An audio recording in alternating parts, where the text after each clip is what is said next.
ചീത്ത പറഞ്ഞാലും ഒരാള് സ്തുതിച്ചാലും ഒരുപോലെ ആവും. എന്ത് പറയാൻ എളുപ്പല്ലേ, കേട്ടിരിക്കാനും എളുപ്പ. പക്ഷെ ജീവിതത്തിൽ കൊണ്ടുവരാൻ പറ്റുമോ? ഒരാള് മുഖത്ത് നോക്കി രണ്ട് ചീത്ത പറഞ്ഞാല് എത്ര പേർക്ക് പറ്റും? അത് ചീത്ത പറഞ്ഞാൽ അവരുടെ സംസ്കാരമാണ്. പ്രതികരിക്കാതിരിക്കേണ്ടത് ഭാഗവത സംസ്കാരമാണ്. എത്ര പേർ പറ്റും? കുറേ നാൾ നമ്മൾ പഠിച്ച് കേട്ടിരിക്കും. ചില ആൾക്കാരെ മുഖത്ത് പറയും അല്ലേ,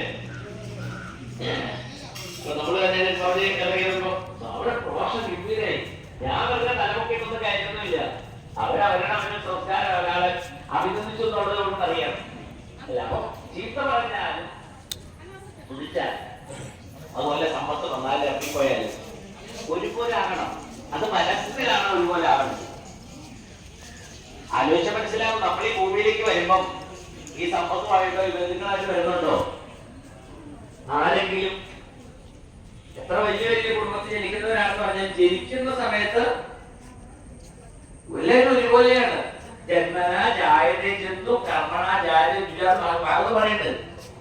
ഒരാളും ഇന്നലെ കുഴപ്പമൊന്നുമില്ല. ചിലരൊക്കെ പറയും സ്വർണ്ണ സ്പൂൺ കൊണ്ടും വെള്ളി സ്പൂൺ കൊണ്ടും ഒക്കെ വന്നത്. ഇവിടെ ആരും കൊണ്ടുവന്നിട്ടില്ല. ആ കൂടെ അമ്മയുടെ വയറ്റിൽ നിന്ന് വരുമ്പോ ഒരു ചെറിയൊരു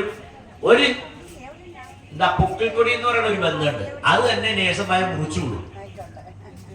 പിന്നെ ഇവിടെ വന്നതിന് ശേഷമാണ് നമുക്ക് കഴിക്കാനുള്ള ശ്വസിക്കാനുള്ള വായു, കുടിക്കാനുള്ള വെള്ളം, കഴിക്കാനുള്ള ഭക്ഷണം, പിന്നെ ഈ സ്ഥാനമാനങ്ങളെല്ലാം തന്നെ ഇവിടെ വന്നതിന് ശേഷം ഗുരുവായൂർ തരുന്നതാണ്.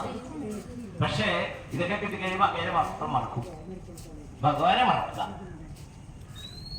അപ്പം ജീവിതത്തിൽ ഉണ്ടാകുന്ന എന്തനുഭവങ്ങളും ഏത് വന്നാലും, ചീത്ത പറഞ്ഞാലും സ്തുതിച്ചാലും, സമ്പത്ത് വന്നാലും സമ്പത്ത് ഇറങ്ങിപ്പോയാലും ഒക്കെ ഒരുപോലെ.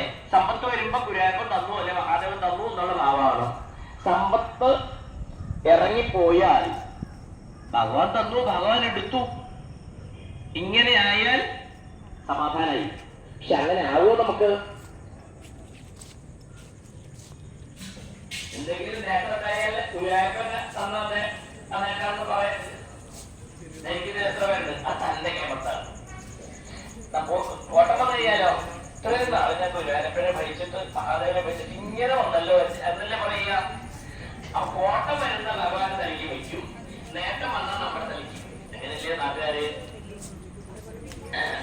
അതാ ഭഗവാൻ പറയണു, അമ്മയെ ചേതക്കലു നീണ്ട ഉപദേശം 4 അക്ഷരത്തിൽ വിളിച്ചുരുക്കി. ചേട്ടാന്ന് പറഞ്ഞ മനസ്സ്, ഉറപ്പാണ്. മനസ്സാണ് എല്ലാത്തിനും കാരണം. നമ്മുടെ ജീവിതത്തിൽ ഉണ്ടാകുന്ന ഈ സങ്കല്പങ്ങളുണ്ടോ, സങ്കല്പ വികല്പങ്ങൾ. മനസ്സെന്ന് പറഞ്ഞാൽ എന്താണ്? അതെവിടെ ഇരിക്കണത്? മനസ്സുണ്ടോ? ചിലരോ ഒന്നും മനസ്സില്ല. ഇപ്പൊ മനസ്സില്ല എന്ന് പറയണ പാടെ. അതാണ് മനസ്സുണ്ട്. ഇന്ന് വരെ അമേരിക്കയിലുള്ള സയന്റിസ്റ്റുമാരാകട്ടെ, ഈ ജർമ്മനിയിലൊക്കെ സയന്റിസ്റ്റുമാർ ഒരുപാട് കണ്ടുപിടുത്തങ്ങളെ കൂടിയാണ്. അവര് നോക്കിയിട്ട് ജപ്പാനിലെ സയന്റിസ്റ്റുമാര് ഇന്ത്യയിലെ ശാസ്ത്രജ്ഞന്മാരൊന്നും കണ്ടുപിടിച്ചിട്ടില്ല. ഇതുവരെ മനസ്സ് എന്ന് പറയുന്ന സാധനം എവിടെയാ ഇരിക്കുന്നത്, അതിന്റെ രൂപം എന്താണ്, അതിന്റെ ആകൃതി എന്താണ്, നിങ്ങൾ കണ്ടിട്ടുണ്ടോ? ഞാൻ കുറെ വലിയ വലിയ ഹോസ്പിറ്റലുകളൊക്കെ പോയിട്ടുണ്ട്. കണ്ടിട്ടുണ്ടോ സാധനം? ഇത് രണ്ടും ഇല്ലെന്ന് പറയാൻ പറ്റുമോ നമുക്ക്? ഇത് രണ്ടും ഉള്ളതാണ്. അത് വലിയൊരു സന്ദേശമാണ്. ഉള്ളതിനെ കാണാൻ പറ്റില്ല. കാണുന്നതൊക്കെ കാണുന്നൊന്നും ഉള്ളതല്ല. അപ്പൊ നമ്മളൊക്കെ നമ്മളുള്ളതല്ലേ എന്ന് ചോദിച്ചാൽ ശരിക്കുള്ള പ്രകൃതി ഉള്ളതല്ല. പിന്നെ അത് കുറച്ച് കാലത്തേക്ക് നമ്മൾ ഉണ്ടായതാണ്. ഉണ്ടായത് ഇവിടുന്നാണ് വെള്ള വസ്തു ഉണ്ടായത്.